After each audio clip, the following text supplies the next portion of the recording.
On the broader security and criminal justice reforms being implemented, Mr. Speaker, allow me to say them in bullet forms so that then, because the detailed statement has been provided, we are, Mr. Speaker, first of all, let me say that there is ongoing operational modernization, especially on the technology side. We are in another promise, maybe a month at most, we shall have completed procurement processes of establishing a massive technology application in the police sector. That will include digital OB, Mr. Speaker. It will include CCTV cameras in 7 towns in Kenya. That includes Nairobi, Mombasa, Nakuru, Kisumu, Eldoret, Nyeri, and Meru. It will also include the 7 command centers. It will also input computation, Mr. Speaker, so that the IC3 will be upgraded to be IC4, which will be communication, command, control, and computation, so that data analytics, including AI, will be used to analyze matters of crime. Mr. Speaker, this also will include CCTV cameras in every police station across the country, including ICT equipment in all the police stations, and also tablets that will be given to administrators, including chiefs, to make sure that they do their job better. These were some of the key proposals of Jukwaa la Usalama, and we are now implementing them, including a system of reporting, a technological system of reporting. Police officers are not in office to abduct people. Anybody who carries an abduction is a criminal. It doesn't matter whether he's a serving police officer or is in office or is a civilian or any other person. Any abductions that are done or enforced disappearance are illegal. Police officers are only allowed to arrest a citizen and produce them in court within 24 hours. Anything beyond 24 hours, again, is illegal because it's a violation of the Constitution. The Constitution requires that if you must hold a citizen beyond the 24 hours, it must be with the consent of the court. And so 24 hours is mandatory, and that is the right. Anything beyond that is unconstitutional. On the question of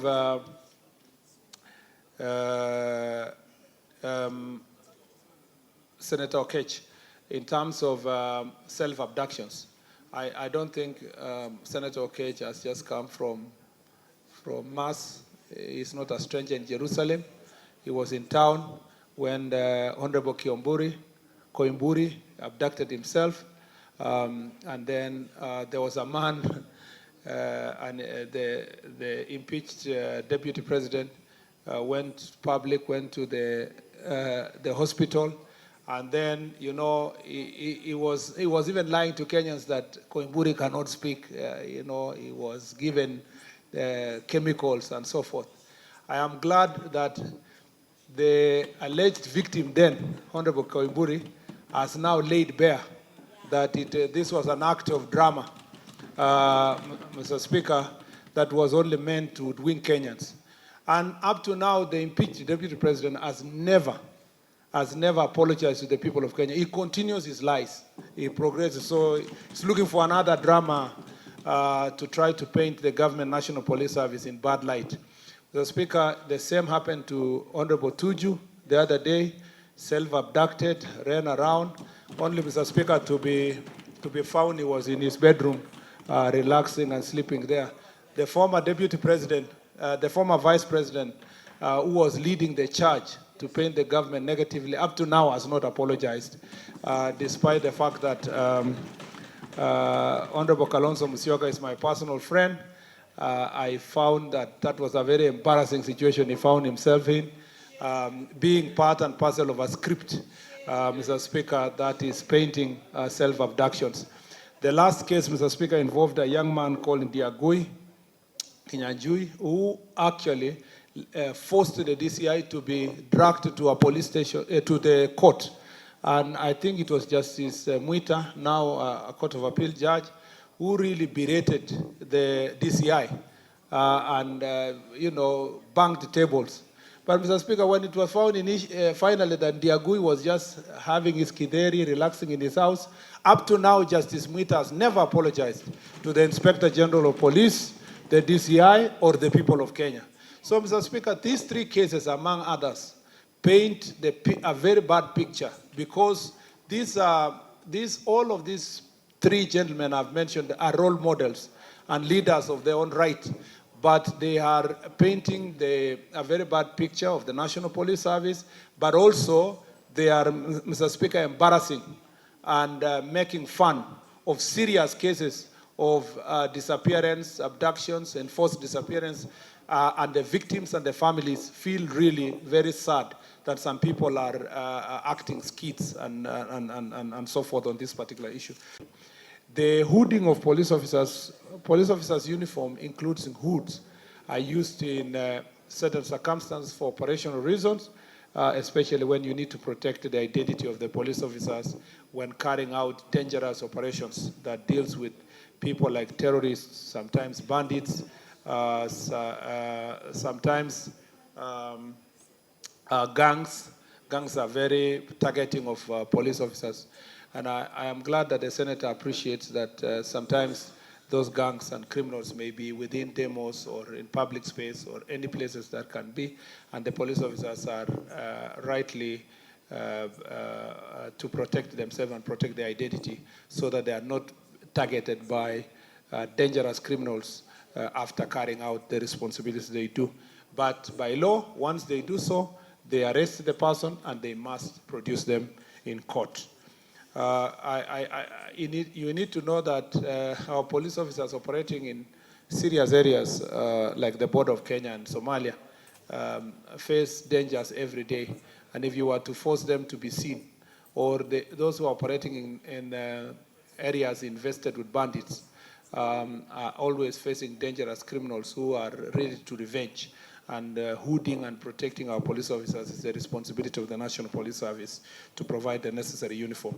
The steps being taken since the murder of the advocate, Honorable Speaker, the National CCTV Integrated Command, Control and Communication System currently provides extensive surveillance coverage in Nairobi and Mombasa. This system comprises approximately 1,899 surveillance cameras and 281 NPR cameras deployed across 664 sites nationwide, with Nairobi hosting the largest concentration.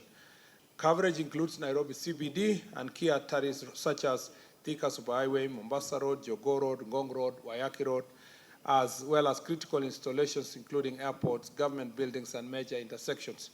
The IC3 surveillance infrastructure is fully integrated into the operational framework of security agencies, providing them with direct real-time access to CCTV feeds, archived footage, and advanced analytic tools to support investigations and enhance safety. However, the continued accessibility of these systems remain dependent on leased network infrastructure and collocated data centers, underscoring the need for long-term migration to government-owned network to guarantee uninterrupted access and operational independence. While some of these cameras remain operational and critical to policing and investigation, the overall effectiveness of the system is constrained by damage, dependence on leased fiber infrastructure, and inactive sites. The existing CCTV and ANPR systems have been in operation for over 8 years. The natural expiry of their product life cycle, both hardware components such as servers, storage, and network devices, and software have reached end life and can no longer sustain reliable operation. In areas where public CCTV cameras are non-functional, the National Police Service supplements surveillance efforts through partnership with private entities including hotels, schools, and office blocks, which provide CCTV footage upon request to support ongoing investigations and security operations. A proposal to expand CCTV coverage to additional major towns is underway. The government is working to restore all non-operational cameras and extend surveillance coverage beyond Nairobi and Mombasa. Regarding measures put in place by Ministry to strengthen community-based intelligence, Honorable Speaker, the government is revitalizing community policing, establishing dedicated online like Fichuok or DCI, embracing community engagement on security matters, including the now established Jukwaa la Usalama, which has proven highly effective in fostering trust and cooperation.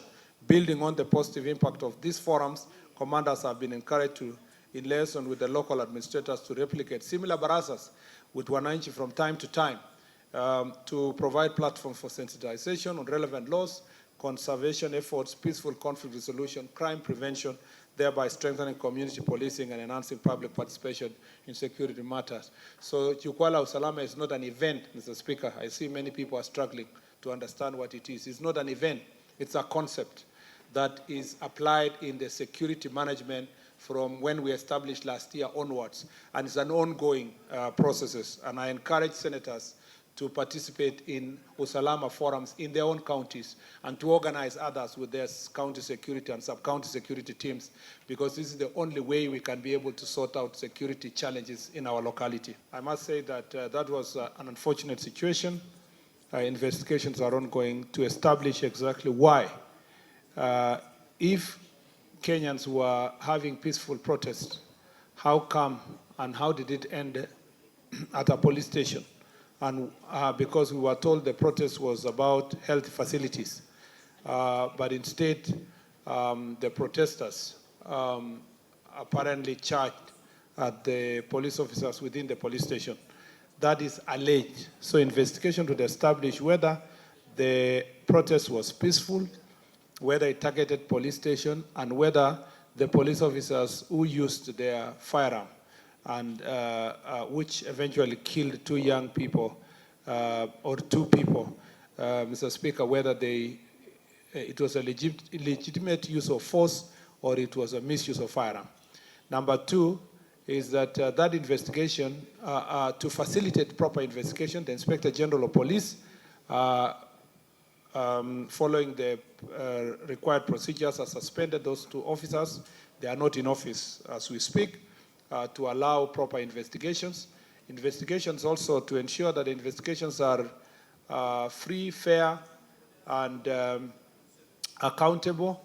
The Independent Police Oversight Authority, IPOA, is seized of the matter, and they are carrying out the investigations. And I repeat my earlier statement that we are working hard to facilitate process of empowering the IPOA so that they can have enough resources and investigators to carry out investigation expeditiously. Ballistic analysis is ongoing, forensic analysis of the information that will enable us to deal with this issue with finality. I condole with the families of the two men who were killed and pray that they may find justice. And I promise, as a cabinet secretary in this department, that we'll do everything to facilitate processes of accountability within the police service. But let me just capture the issue of the Senator of Garissa. The question related to yesterday's unfortunate incident where a police officer, I think called Charles Nguni, was actually attacked and killed a civilian in a roadblock is unfortunate.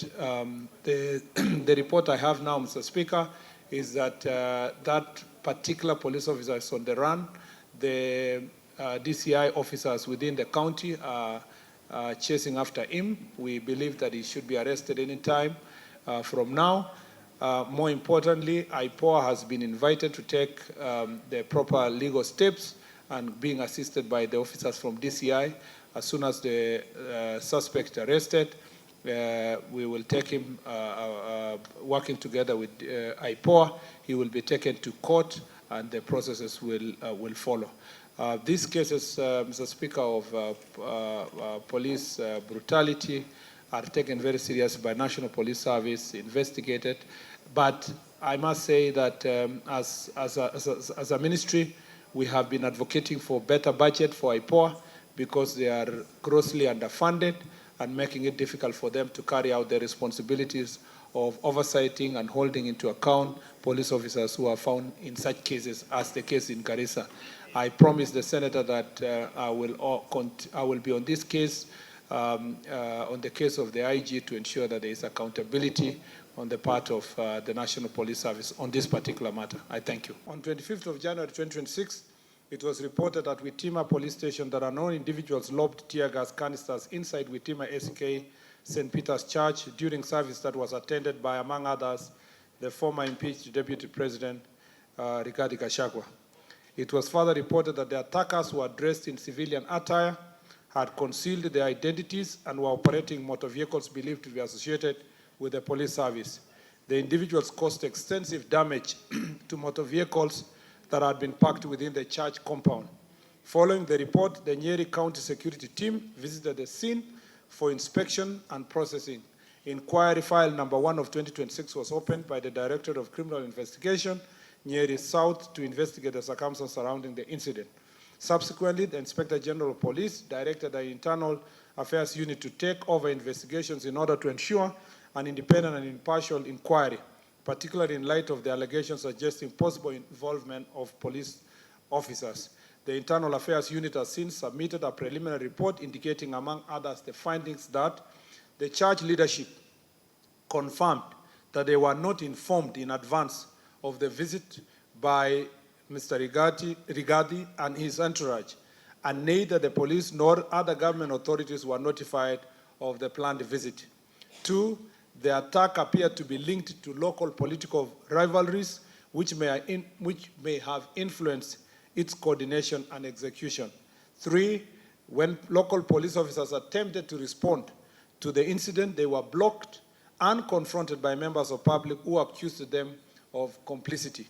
Investigations are ongoing to identify and apprehend the perpetrators, and the matter is pending under investigations. But Part B, Mr. Speaker, steps taken by police commanders to ensure deployment and conduct were consistent with constitutional and national police service standards. Honorable Speaker, following the incident, an internal inquiry established that no formal request for police security had been submitted by the church in respect of the service. Additionally, the officers commanding police station Witima had not received prior notification of the event and was unaware of any high-profile guest, high-profile guests would be in attendance. As a result, there was no sanctioned police deployment for the event, and the officers who responded did so after the incident had already been reported in line with their statutory duty to maintain law and order. Number 3, Part 3, internal controls and supervisory review mechanisms governing police deployment to sensitive civilian settings. The deployment of police officers to provide security in public functions, including events held in places of worship, is governed by the Public Order Act, which outlined procedures for notifying the police of a planned public gatherings. The law requires any person or organization intending to convene a public meeting, procession, or event that may require security arrangement to notify the officer commanding the nearest police station at least 3 days and not more than 14 days prior to the event. Upon receiving such notification, the OCS assesses the anticipated size, risk level, and logistical consideration of the event. Where the available personnel are deemed insufficient, the matter is escalated through the chain of command for authorization of additional officers. An operation order is then issued to guide the deployment and conduct of officers in accordance with the Constitution and the National Police Act 2011. In the case of Witima Church incident, these internal control mechanisms were not activated because the police were not notified in advance of the visit of the former Deputy President and his entourage. Number D, regarding measures put in place to ensure the future deployments are properly approved, documented, and supervised, Honorable Speaker, notwithstanding the statutory requirements for prior notification, police commanders have been directed to enhance situational awareness within their jurisdiction by proactively monitoring scheduled events, including social and religious gatherings that may not ordinarily trigger formal notification requirement. This directive is intended to enable commanders to take timely risk assessment and, where necessary, put in place appropriate preventive security measures to forestall potential breaches of peace, particularly where high-profile individuals may be in attendance. Honorable Speaker, the government remains committed to upholding the professionalism, neutrality, and constitutional mandate of the National Police Service. Any officer found to have acted outside the law or established procedures will be subjected to appropriate disciplinary and legal action upon conclusion of the ongoing investigations. Thank you, Honorable Speaker. One, because I've seen some propaganda out there about identity cards. All the identity cards that have all the people who have picked the identity cards, we have printed all the identity cards except 58,000. And those 58,000 will be printed before Friday. And will be sent to all centers across the country. There are no pending printing of ID cards in the country except the 58,000. And at the rate at which we print ID cards, by Friday will be done. That shows the highest level of efficiency since independence in terms of printing of ID cards.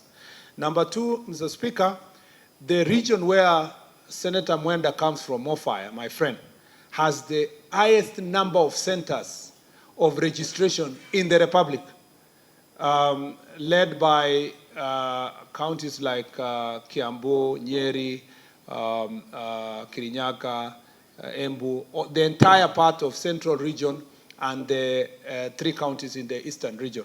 In fact, those plus Nairobi and a few counties like Uasin Gishu, maybe Kericho, Kisumu.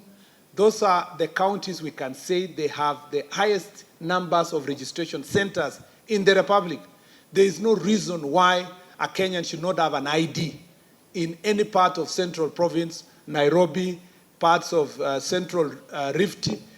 The most marginalized areas historically, and I must say this, Mr. Speaker, is the Coast region, the Northeastern region, the North Rift parts of West Pokot, Turkana, Baringo, Samburu, the Upper Eastern of Isiolo, Marsabit, and Mr. Speaker, the other parts of the country like Busia, the border there.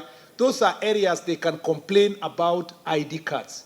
For the information of all the propagandists, these areas that you are purportedly saying they don't have IDs, there is absolutely no reason. If there is a reason why someone doesn't have an ID, it is personal reasons, because the access to services.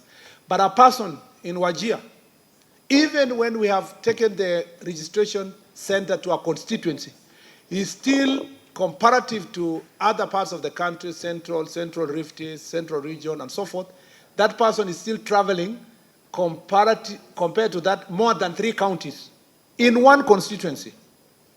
And so the people who should be complaining about access of IDs is not somebody who is in Nairobi and its environs. It is the people who are in the far-flung areas, whom now are being accused of being assisted by the government, and yet we haven't even operationalized more administrative units for them to get IDs.